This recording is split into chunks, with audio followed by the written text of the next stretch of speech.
Let's get it.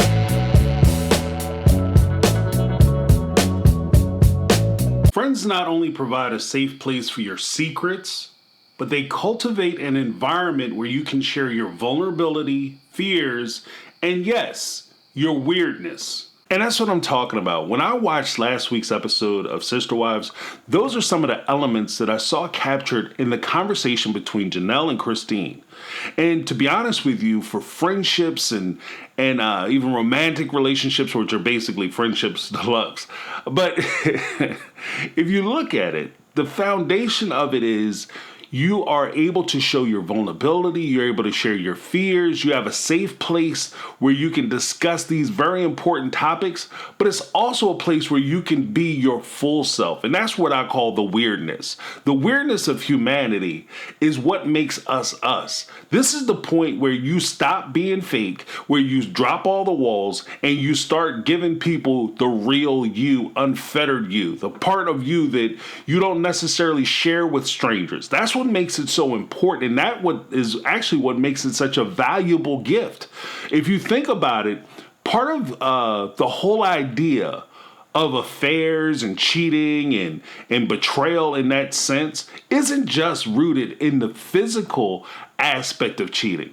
It's also rooted in the idea that you're sharing those intimate parts of yourself with somebody else, because that sharing of who you are is an important and valuable gift that you give to somebody. This is a gift that you give not only to your lovers, but a gift that you give to your friends and family. It's a gift that when you are talking about putting up walls and protecting yourself, that's what you're protecting. That's who you're protecting. You're protecting the real you from criticism, from speculation, from gossip, from the destructive nature of other human beings and people and situations. That's what you're protecting, your weirdness. And I think that when you look at Christine and Janelle, they're at a point in their comfort level with each other that they are able to freely express their own little personal glitches. And what makes it even more important and more valuable is the fact that when you watch these two women, they accept each other's weirdness and their glitches. Like, they don't hold it against one another that they have this thing. That Christine, one of the things that was pointed out to me is that if you ever notice, when Christine is being fake, she sings. Like, that's just a weird thing that she has. It's a weird quirk that she has. Like, if she's going to say something and she doesn't necessarily believe something 100%, she'll sing it just like this. And you'll be like, oh, okay, yeah, she's really excited about it. But that's her way of trying to make you feel better. I think it's just maybe a glitch for her. You know, she feels bad about not being honest 100%. So she just kind of, afraid that she's going to get caught in it. She tries to sing it or make it more acceptable. Like, oh, it's a song. Everything sounds better with a beat. Like, all bad news sounds better with a beat. We're going to lose the house. Oh, what? But when I watched the two of them, that's one of the key things that I noticed between the two conversations. Now, I want to get into it, but before I do, I would simply ask that if you guys are enjoying the content, that you consider giving me the thumbs up. It helps me know that you guys are enjoying the content that I'm putting out. Encourages me to put out more. Yay! It also helps with the algorithm and helps with the YouTube deciding which videos to share. And I like to spread out the conversation as much as possible because you never know who may need to hear some of the stuff that we're talking about.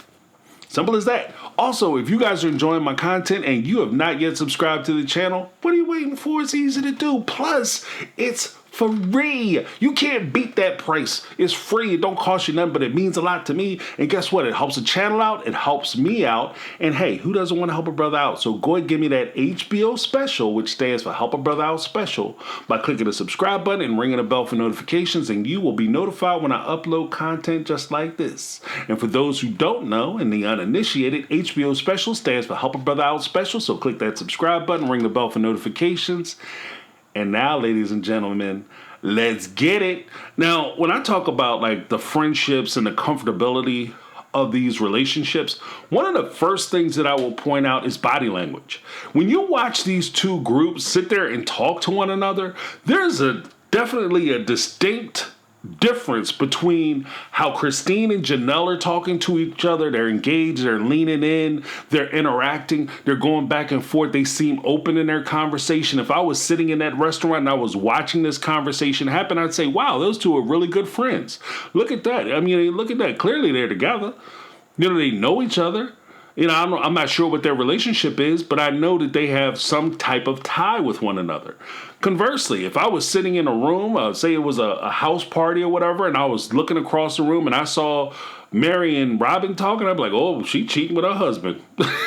Something going on. Like, you know what I mean? Because the two of them are sitting there having a conversation and they're engaged with one another, but they don't seem close at all. They don't seem like they're trying to be vulnerable. If anything, it looks like they're putting up walls. And part of the reason, in my opinion, why they're putting up walls is because in Robyn and Meri's case, both of them are using the other person. So they're using one another. So of course you're not going to be vulnerable around a person that you're using, that you know you're using, and more to the point, somebody you know who is using you. Because I think both of them are aware that they're being used by the other person for their own selfish gain or whatever.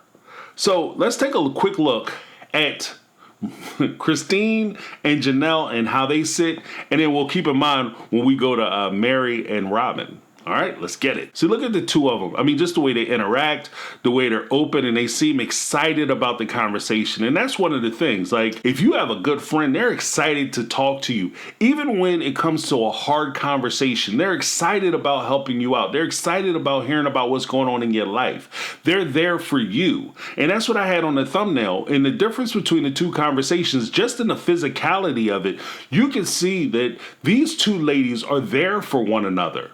If there's an issue, if they have good news, the one friend comes in, hey, guess what, Christine? Kody screwed me over, but I just hit the billionaire lottery. I'm rich, bitch. Then all of a sudden, Christine will be happy for Janelle. She'll be so excited for Janelle, and it'll be incredible. However, if Meri came in and said, hey, guess what, Robyn? I decided to do something for myself. Kind of like when she came to Robyn and said, yeah, Robyn, I know you started this business that's really going nowhere. It's kind of a hobby business, and we're going to call it Sister Wives Closet. You named it after the show and included all of us, even though none of us are really involved with it. And it's something that you're excited about. Well, I'm going to go to college to better myself and get involved with something that I'm excited about. What do you think? Oh, how does this affect me? Oh my God, I can't believe you're going to do this to me. I can't believe that I can't have the things that I want. Oh my, and that's the difference. That's the very, I mean, to be honest with you, that's the very nature of the subtle difference. Let's take a look at how Robyn and Meri interact with one another. And keep in mind what we just saw versus what we're about to see now. They're sitting stagnant apart from each other. They're putting their arms up. They're leaning into each other. But they're doing it in a way where they're keeping their guards up. They're not trying to interact with the other person. And in most of the conversations that you see, if anything, Christine will get excited when Janelle reveals her information, which we'll go over in a little bit. When Janelle reveals her information on why she wanted to meet with Christine and what was going on with her and Kody and how that it kind of transpired, Christine all of a sudden became excited, and she had to reel herself back in because she was excited for the news. And that's the difference, is that she's willing to be open and vulnerable and expressive with her friend. Whereas with these two ladies, Meri and Robyn, they are very hesitant about what they say. Everything that they say to one another is extremely measured and extremely careful. This is the actions and the response that you have with people that you don't trust. You can't have a friendship with somebody who you don't trust. If I don't trust you, we're not friends. Period. Like, there's no way we can be, I would even consider you my friend. We might be associates. Like, this is something that happens in what I call situationships, where you have a situation that puts you together with somebody and you share similar interests, and or you share similar goals and objectives. But for the most part, your personal interests are yours and yours alone. And this person is not vested in you at all. And that's what I see in the relationship between Robyn and Meri. They're not invested in one another. They are simply there in that room to get or extract the thing that they want. They're not there for the other person. Because you can see in this situation, if we're gonna bash on Robyn, let's bash on Robyn. In Robyn's case, Robyn is there because she needs Meri for the production side of the show. She wants to talk shit on Christine. She wants to dump on Janelle, and she needs Meri there because if she's not there, and I talked about this in my previous video, if Meri isn't there, who is she going to talk to about these other women? Kody? And a lot like the whole concept of I want to have a sister wife and I want to have a family and sit on the porch with my sister wives with our grandchildren playing in the yard, her porch, because she's the only one with a house, whatever. But even in that fantasy world, she wants the sister wives. She wants to have these relationships, but she has zero interest in actually having a relationship. She likes the title. She likes the whole concept and the identity of being a sister wife. But she doesn't really enjoy sharing her husband. She just don't want dude in her house all the time. And if he was off spending his time with somebody whom he was attracted to equally to Robyn, she will be calling his ass like she was before. Every time he go over to somebody's house, you want to sit on the phone with him and talk to him. And hey, look at Solomon. He's sitting there just eating his own food and he's not pooping his pants. Yay, Solomon. Right? And that would have been the whole conversation. But she's okay. And this is part of the reason why I think it's so difficult for her to let go of Janelle and Christine, because she's okay with Kody going over to Christine, Janelle, or Meri's house because she knows that ultimately Kody's not attracted to any of these women. So he'll go sit over there for a few hours. That gives her a few hours to sit in the house by herself, to give her a chance to have a break. Even if he spends the night over one of their house, nothing is going to happen. She understands that. So she just get a night to herself. And she understands that. It's built into the system. But similar to the sister wife concept, Robyn likes being on TV. She likes being a TV personality.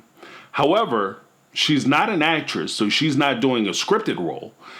And because she's a reality TV personality, she has to talk about her life.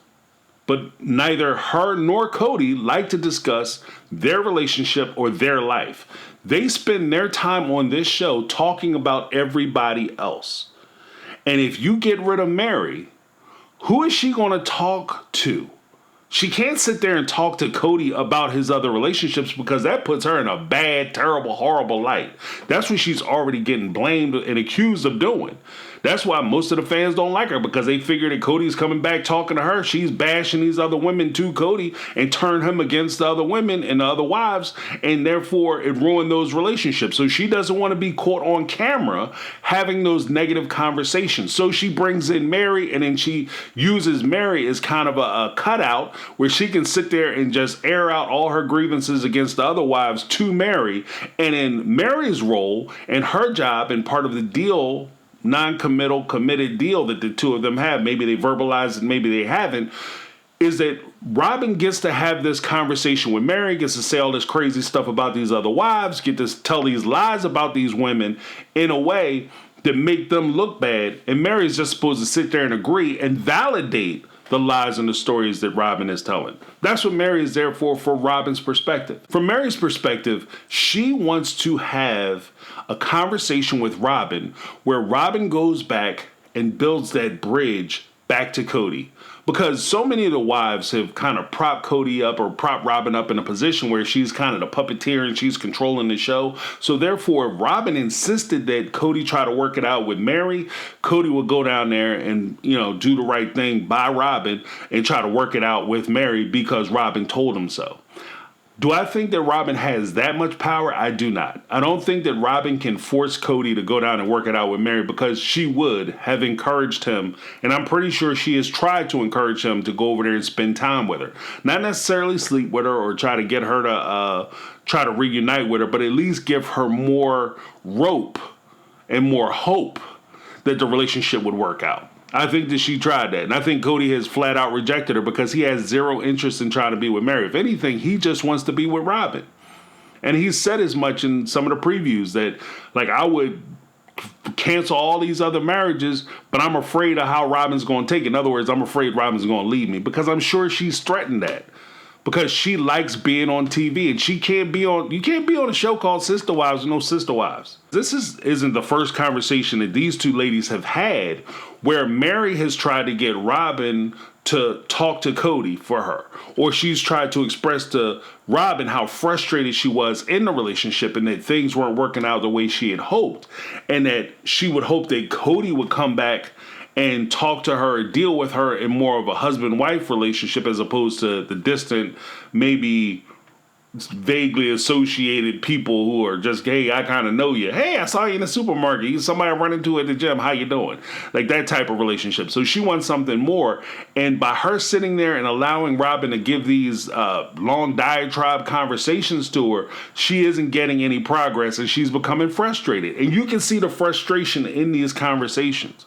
Now, one of the more devastating things about this type of relationship is if we do the contrast between the friendship between Chrisinte and Janelle versus the friendship between Meri and Robyn, we can see that Robyn and Meri's relationship is crazy as hell. But first, let's take a look at Chrisinte and Janelle and the way Chrisinte was excited yet supportive of her friend, even though she has her own opinion about what's going on.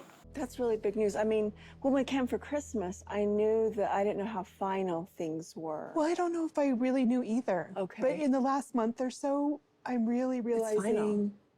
See, it's hard for me to say it's final. Oh, okay. So you're not there yet. Well, no, I mean, I am. Separated. Yeah, for That's sure. oh. For sure. Okay. Well, that's great. So. That's great. Well, that's. Now, as you can tell from the clip, when Janelle was starting to tell the story, Chrisinte got a little niblet of the idea that Janelle had finally broke up with Kody because she believes that her friend deserves more. And she had broke away from Kody, broke away from this relationship, and she's actually enjoying her time. And she wants her friend to enjoy her time too, to her freedom. She wants her friend to enjoy the same life and lifestyle that she has. She wants the best possible for her friend. Chrisinte wants that for Janelle. And when Janelle starts down the road of explaining that she's no longer with Kody and that the two of them are separated, now all of a sudden Chrisinte gets super excited because she's like, finally, you broke free. You see the truth. You see the reality. And all of us have been in that situation where we are talking to somebody who is in a crappy relationship and it seems like they're done with the relationship. Like, yes, about time. Man, I've been telling you for years. She's been juicing you this whole time, son. Kiss. It's over. All right. And you'd be like, yeah, man, I'm not sure I want to let it go. Oh, okay. I mean, you ain't done yet. All right. Well, I mean, sun kiss is delicious. I like orange juice. I mean, the straw in your back, there's nothing wrong with that. And for those not initiated, juicing means that they're using you for your money. So Kody, a.k.a. Kody and Robyn, Cody's getting used for his money. He's sun kissed. But the whole idea is, or he's getting juiced, I should say. But the whole idea is that when she thought her friend was breaking away and she was going to get her freedom, she thought it was the best interest of Janelle. Now, Chrisinte doesn't have a dog in the fight. She's already out. It doesn't make a difference to her whether she's with Kody or she's not with Kody. It doesn't affect her any kind of way, but she just wants the best for her friend. And realizing that once she gets excited, she realizes that, oh, she's not done yet. So she pulls herself back and she stops and she listens to her friend. And she follows her friend's cue. And that's one of the hardest things to do as a friend. Because you might have a friend who is in a bad relationship or a bad situation, and you want to tell them, like, get out of there, stop, break it off, you should be done, it's dumb, da-da-da. And you realize that your friend isn't ready to hear that.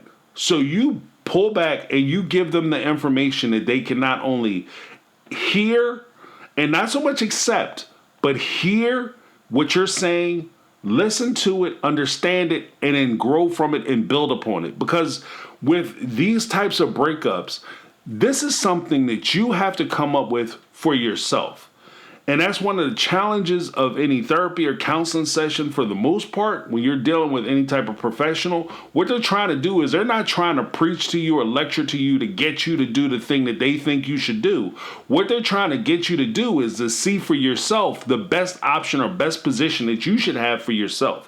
What would be the best outcome? What is the thing that you desire the most to get for yourself? And how can you achieve that for yourself? And that's where Chrisinte is trying to best counsel her friend. Now let's take a look at the difference between Christine selflessly having this conversation with Janelle versus, of course, Robyn, the puppet master, trying to have a conversation, a manipulative conversation with her friend, quote unquote, Meri. I think he's trying to figure it out with Janelle and me, and in his strange way with you. I know her goal is to stick it out until they decide to figure it out. Well, I'm trying to give her a little bit of rope to hang on to. I'm trying to give her a little rope to hang on to. In other words, you're manipulating her because you're not ready for her to leave. Her staying is in no way is Meri staying in this situation in Meri's best interest. Meri has been excluded and excommunicated from the family for years. She hasn't been a true full member of the Brown family for years. Her child barely talks to her from what I understand, or they have a kind of a strained relationship. I won't say barely talks to her, that's crazy. But they have a strained relationship. And so she doesn't have a connection there. She doesn't have a connection with the other children. She doesn't have a connection with any other wives. The only person that she's really trying to have a connection with is Kody, and Kody flat out refuses to have a connection with her or anything to do with her. So she has not been benefiting or flourishing in this relationship. If anything, it would be extremely torturous for her to sit there, as Christine was asked to do in season 16, to sit there and watch a fully functional marriage and relationship that she wants to be in and have that thrown in her face constantly by her supposed friend. And then to be told by that same friend, yeah, girl, you keep coming back, Kody gonna notice you. You keep working, girl. It's gonna come. It's gonna come. This is the worst. This is just terrible advice. This is a situationship. This is not a friendship. These two women were in a similar situation, and by being married to the same person, quote unquote, and having the same family ties and trying to build and keep this family together to keep the show money coming in and trying to keep the relationship going. These two women are in it together as far as a situation, but they are not friends because they're using one another. And I know somebody's going to write down below, and I appreciate the takes. By all means, write it. That Meri is just using this as a means to be on the show and make money. I think that that's a nice thing to say, and it gives Meri a lot of credit. But I don't think that Meri was just there trying to get on the show. I genuinely think that Meri wanted back in with Kody. I think that she wanted to have a relationship with him. She feels the need to continue that relationship. And that's whether it's religious, personal, commitment-wise, whatever you want to call it, emotional tie, whatever it is. She wants to have a relationship with Kody. And I'm not going to criticize her for wanting to have that relationship. However, I will say this. Even though I understand that she wanted to have that relationship wasn't feeding her soul. Because she spent so much of her time trying to connect to this man who wants nothing to do with her, that you get lost in the sauce. You get lost in your attempts. So you want something so bad that you start to shape and reshape yourself into something that is unrecognizable from the person that you actually are. So by the time you actually start a relationship with this person, if she could ever get back to Kody, she spent so many years trying to reshape herself into something that he would like and find desirable, that at the end of the day, she wouldn't even recognize herself if he did take her back. And how long could she pretend to be that person? Because that's not who you are. So you're doing yourself a disservice by trying to be in a relationship with somebody when you're pretending to be the person that they're in love with and they're attracted to. And that's one of the downsides with Meri's approach. So do I think that Meri has clean hands going to this? Absolutely not. She's trying to use Robyn to get back in with Kody. Period. Now, do I think that Robyn has clean hands? Absolutely not. She's trying to manipulate Meri into staying in this situation because, again, I think that there's a production side of her wanting Meri to stay in a relationship. I don't even think it's just the fact that she's such good friends with Meri and she would miss her. Because when they're not filming, she doesn't call Meri. The only time, it seems like to me, anytime you listen to Meri in her confessionals and she talks about it, the only time Robyn seems to make a way to call Meri is when they're about to film something and they meet up so that she could go on her little diatribe and her little soliloquy about how much she's hurt and how this bad relationships and other relationships that Kody has are affecting her, and how the mishaps and the miscommunications in the family are affecting her and making her sad and depressed, and everybody has a bad day, and that's what she used Meri for. And to be honest with you, I don't know if Robyn is actually sad or depressed. I have no idea. I know that's what she says, but I don't know for sure that that's the case. And it's weird to me that the person who you're confiding in, that you're feeling this way, is not somebody who you try to even connect with or talk to unless there's a camera sitting in your face. This also reminds me of a little while ago when Meri and Kody were going to see, this is like season 10 or 11, something like that, where they went to go see the therapist. And the therapist said, look, we need to meet more often than just when we're trying to film for the show. We need to start trying to, if we're going to actually work through this, we've been meeting for like 2 years working on this relationship, and we don't get any real traction or any successes. We haven't really achieved anything. We haven't had any breakthroughs because the only time you guys are interested, Kody, in filming or doing a session is when you're bringing the cameras with you. And Meri was all excited about, oh, we should be meeting every week, and this is something I'm committed to doing this. And Kody was like, I have no interest in trying to build a relationship with Meri. I'm here for the check. I'm here for the camera. I'm here for content. And that's what the relationship was, as far as the relationship in him going to see the therapist. Him talking about the therapist, even with Christine and even with Janelle. It's all about content. Because he's not interested in having these relationships with these other people. Even with the boys. Hey, we should get together with the boys. Oh, we need to hook it up with the boys. That's for content. Because if he was genuinely interested in having a conversation with his sons, you don't think he could pick up the phone and call his sons? If he was interested in having a conversation with Savannah, you don't think he could pick up the phone and call Savannah and wish her a happy birthday? Or wished her a happy birthday, but wish her a Merry Christmas? Or invite her over to the house? Or go over there and pick her up? He's not interested in these things. And for them, I think that part of their identity has been so wrapped up in with them being reality stars that they've kind of trapped themselves into a position where everything is about the reality show. Who they are, what they're about, who they meet with, who they talk to, what they talk about, how long they talk to them. Can we get this in front of a camera?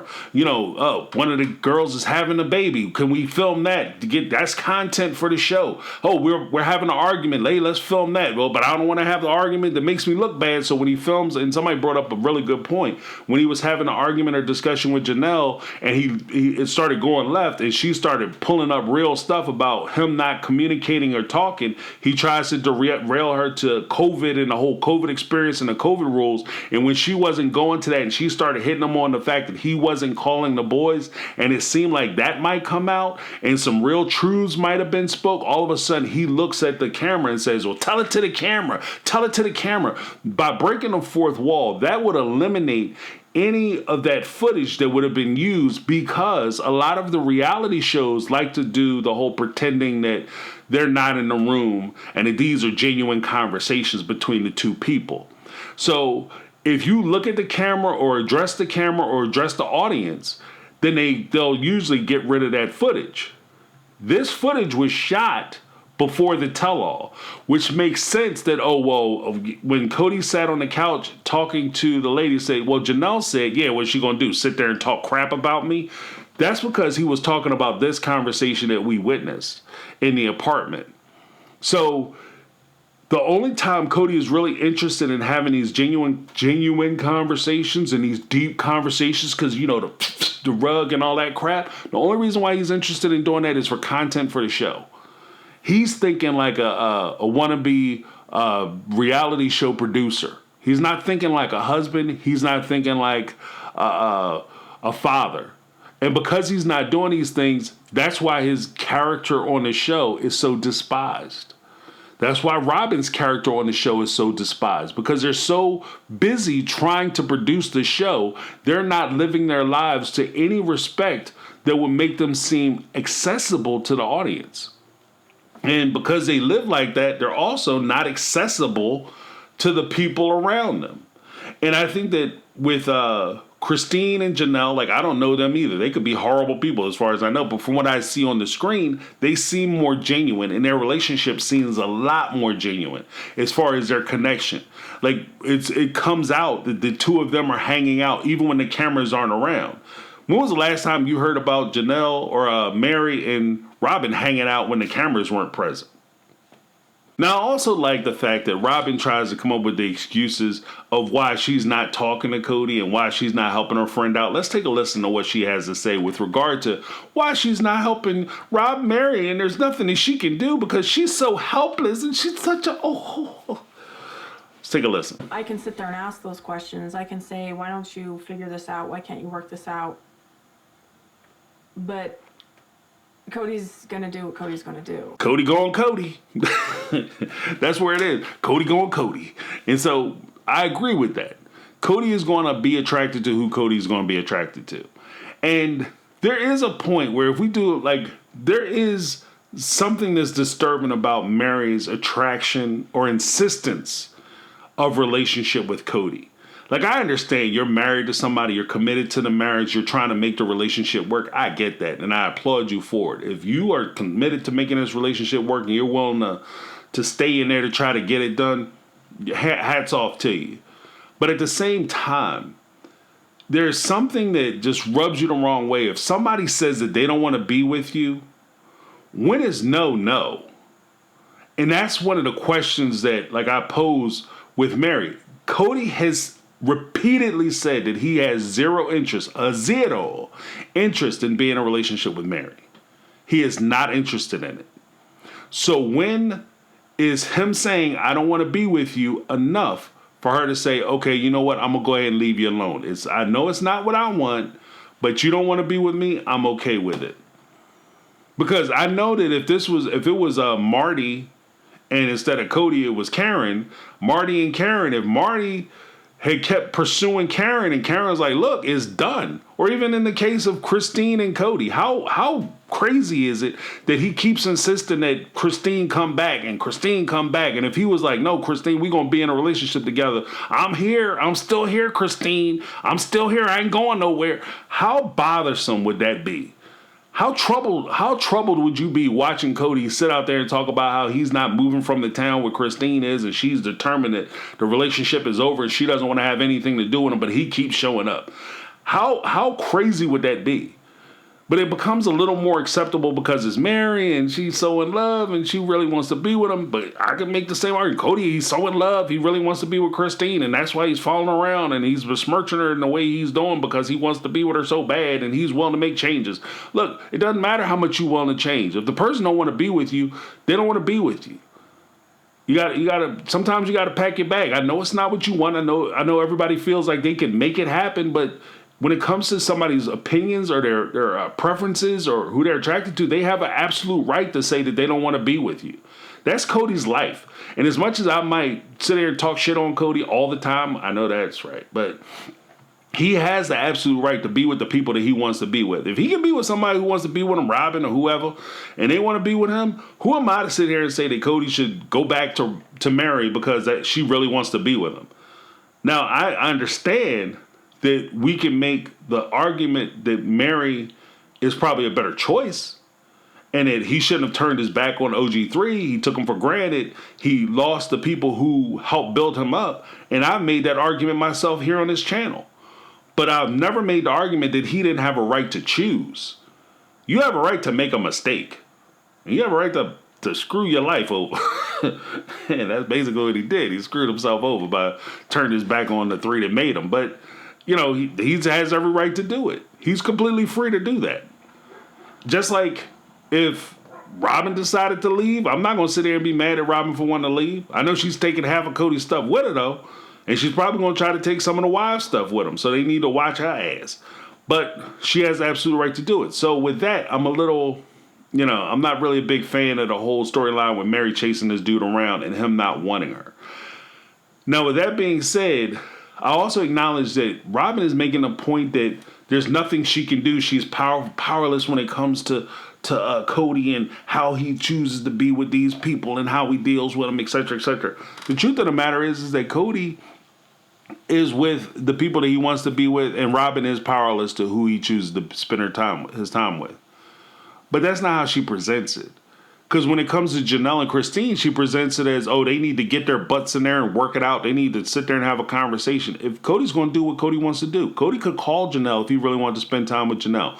Janelle wanted to redefine a relationship. She didn't necessarily say, I don't want to be in a relationship with you. She just simply said, I want to redefine a relationship that we have. I don't want to continue the relationship the way it's been going. I want something different. She didn't say she's absolutely positively done with Kody. Kody has taken a position that he's done with the relationship based on the fact that he doesn't want the relationship to change. He wants the relationship to stay the same. So therefore, if the relationship can't stay the same, then I don't want nothing to do with it. And you're saying you don't want nothing to do with me because I don't want to change the relationship. And you said it has to change in order for us to be together. That means we can't be together. So from that regard, Kody gonna do what Kody want to do. Now, one of the things that I wanted to point out was actually a clip that I found very fascinating and very interesting, and I thought was incredibly self-aware, and I thought it was a great example of how you should approach any breakup of any type of relationship, whether it's friendship, romance, whatever the case may be. Especially when you're dealing with people who don't necessarily like your paramour, the person you're in a relationship with, or the friend you have, or whoever. Like, everybody's had that situation where you had one friend that don't like the other friend, right? Both of them like you, they just don't like each other. And, it's you being able to balance those friendships and being able to come to your own decision on who you spend time with and how you spend time with them. If you're in a relationship, just because everybody is telling you to break up with the person, you have to come up to your own conclusion of why you should leave this relationship.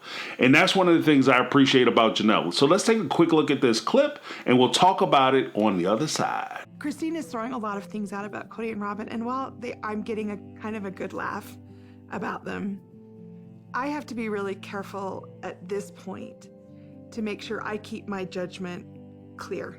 Like, I have to be really careful to stay in this place where I'm in touch with what I'm thinking and to not be influenced one way or the other, so I can make a clear decision for myself on what's going on with me. And I think that that's a beautiful sentiment from Janelle. The idea that I want to be sure that the reason why I'm breaking up with this dude is because of my reasons. I don't want to break up my relationship because of somebody else's reasons. And I would even extrapolate this beyond just Kody and Janelle. I would even push this as far as, have you ever had a relationship with somebody and maybe you're having trouble with them, or you guys are having a disagreement, and you go talk to your friend, and because your friend maybe been screwed over in a relationship or is having a rough go of it, then all of a sudden all of their issues and problems, they start dumping on your person. Yeah, I mean, she just you for your money, player. That's how they do you. That's how they do you. Nah, man, what are you talking about? ain't nobody using me. What do you mean? Yeah, man, pretty soon she gonna take your house and you ain't never gonna see your kids. What? Wait, hold up. I mean, it's just one of those situations where their problems become your problems, and they try to force their problems onto you in your relationship. They transpose them from their issues to your issues, and then all of a sudden they want you to react the way they want you to react. They want you to have the response they want you to have because they're trying to get you to do all the things that they wish they could do. And if their lover, their boyfriend, girlfriend, husband, wife was still in the situation, this is how they would treat them. So they're trying to get you to do it. So they want you to break up and be single because they broke up and they single. And they want you to go out, be mad like they mad. Hurt people, and pain is something that is shared. Pain and joy is shared amongst the people who are closest to you. So in this instance, Janelle is firmly aware that Chrisine is excited about not being with Kody anymore, that she doesn't like Kody, that she's not appreciative of Kody, and that she, more to the point, even wants Janelle to break up with Kody, because not just because Chrisine dislikes Kody, but because she thinks Janelle deserves more and she deserves better, and that she should be happy, and that she thinks, in Christine's perspective, Janelle would be happier without Kody. So she's, she has an agenda. Janelle recognizes that. And this is one of the things that I talk about as well, about you being honest with yourself so that you can be honest about the people that you're dealing with, so you can be honest about your situation. Janelle is very honest about herself, and I think that that's an attractive trait that she has, as well as it's something that makes her more appealing to an audience member, or at least for me, because when I watch her, she's very sure of herself in the sense that I have to make sure that I'm making good choices for me in my life. And I'm not just making decisions that somebody else wants me to make. And by her doing that, she removes a possibility that somebody's just going to put a battery in your back and send you off to your boyfriend, your girlfriend, and in Janelle's case, her husband, and she's going to blow up all over that person based off of something that somebody else said. So I think that was a very interesting thing, and we'll talk about it more. This has been my take. I'm James. This has been my take on reality, and I'm out. 'Cause I've been living life right like I could just die.